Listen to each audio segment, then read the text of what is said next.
dia tadi? Itu dia. Syarif boleh ya?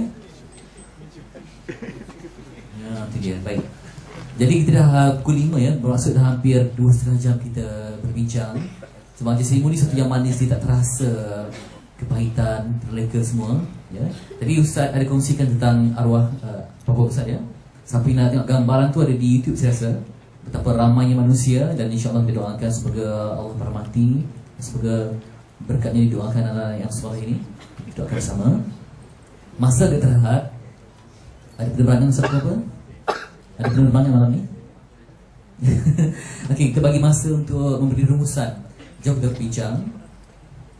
Abang Terengganu, boleh kita minta kembali? Di depan ni tak apa, ada kosong. Sini tahu.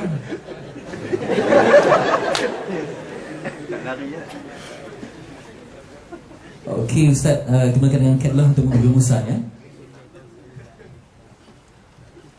Dalam tempoh panjang yang tak begitu lama, 2 kali surah Al-Fatihah.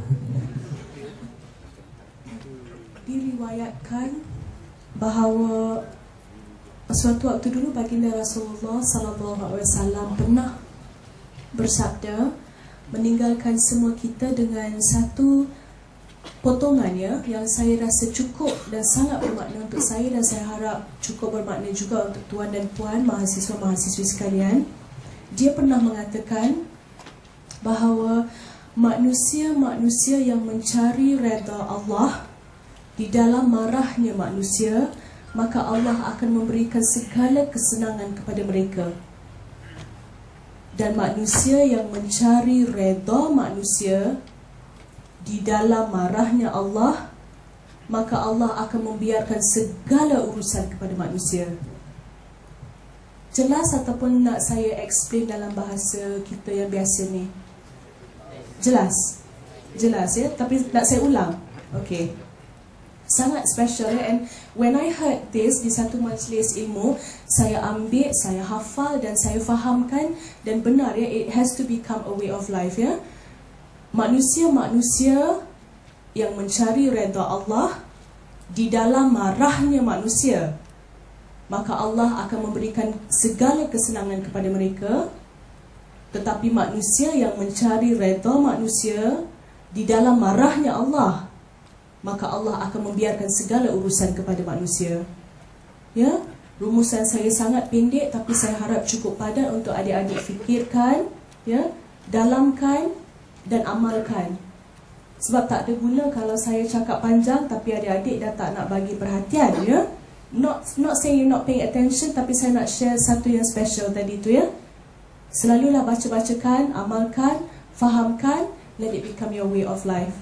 Jangan cari redha manusia. Jangan cari redha manusia. Kita ditugaskan, dihantar ke bumi untuk menyembah dan menunduk kepada Yang Maha Kuasa. Manusia-manusia ini adalah dugaan untuk kita melihat sama ada iman kita boleh dimanipulasikan ataupun tidak. Wallahu a'lam. Syarif yang menangis ya, kita sentuh ya. Tak pernah lihat Syarif menangis hitam kali sini ya. Okey, Ustaz pula nak bagi rumusan padu sebagai yang terakhir untuk para penonton, silakan.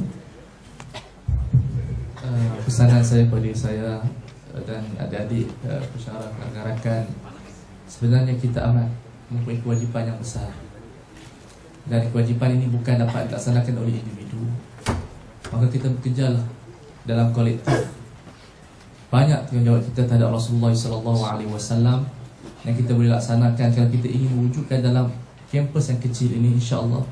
Budaya salam, assalamualaikum, budaya hormat kepada wanita, budaya hormat kepada lelaki, budaya hormat kepada guru, kita menjaga kebersihan dan sebagainya. Itu sunnah-sunnah yang simple.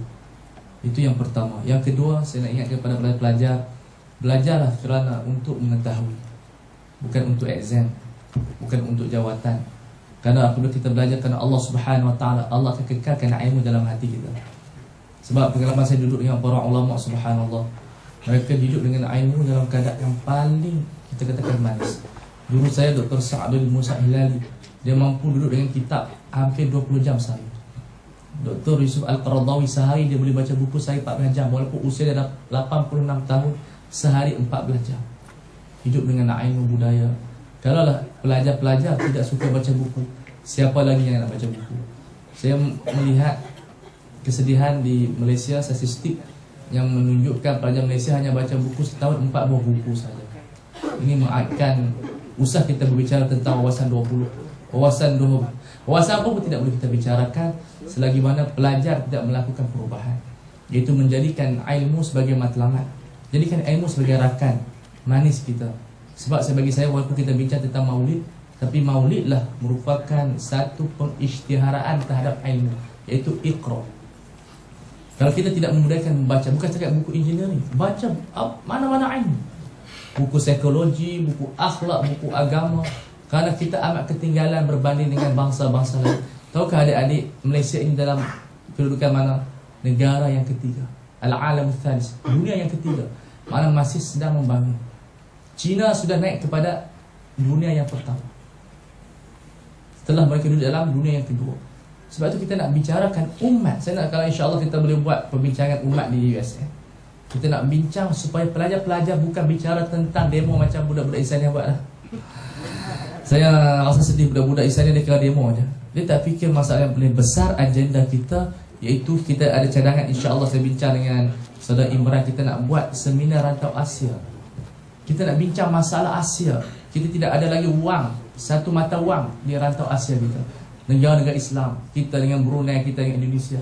Europe dah ada mata wang, dah lama. Kita banyak agenda sebenarnya. Kalau insya-Allah, kalau kita mampu bangkitkan semangat-semangat remaja ini kepada ilmu, kepada pembinaan tamadun, kepada penyatuan, kepada amal, menggerakkan ke semua tenaga yang ada dan meninggalkan isu-isu yang remeh, saya rasa mampu dengan maulid ini menjadi satu maulid yang luar biasa. Bukan lagi maulid kita berarak, tapi maulid yang menghasilkan kerja. Saya rasa setakat itu kerja kita banyak, jadi kita kurangkan percakapan. Wassalamualaikum warahmatullahi wabarakatuh. Terima kasih semua yang ucapkan kepada pengarah, kepada adik-adik, kepada pensyarah kerana sudi memberi ruang kepada kami bertiga. Saya ucapkan dan berdoa kepada Allah supaya memakmurkan USM ini dengan iman, amal dan juga takwa, dan Allah melindungi daripada segala bala bencana. Wassalamualaikum warahmatullahi wabarakatuh. Wassalamualaikum warahmatullahi wabarakatuh. Terima kasih kepada Ketua berkongsi pengalaman cukup luas untuk anda.